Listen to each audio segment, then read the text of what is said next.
Dhe kjo ndoshta nuk është korupcion për zgjidhjen ministra, por një kohë që është bërë vullnet për arsye të tjera politike.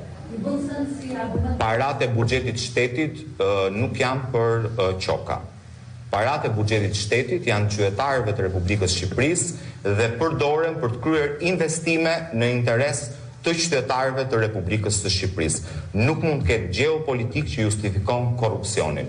Nuk mund të ketë gjeopolitik që justifikon abuzimet me detyrën. Nuk mund të ketë gjeopolitik që e trajton shtetin si obor personal të Edi Ramës dhe Belinda Ballukut. Shteti nuk drejtohet me SMS, shteti nuk drejtohet me porosi në 9 të darkës në shtëpinë e zonjës Balluku.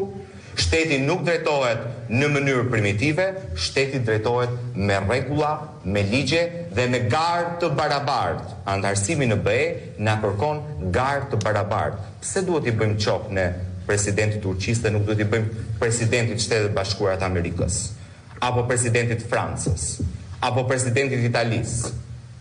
Pra gjeopolitika nuk mund përdoret, është një tezë qesharake, nuk mund përdoret për të justifikuar korrupsionin. Dhe korrupsioni në këtë rast kap vlera të frikshme. Bëhet fjalë për një dëm të vërtetuar nga prokuroria prej 50 milion euro. Mund të ishte ndërtuar me 10 shkolla, mund të ishte investuar në spitale me këto para, mund të ishte investuar në rrugë, pra në investime në dobi të qytetarëve shqiptarë.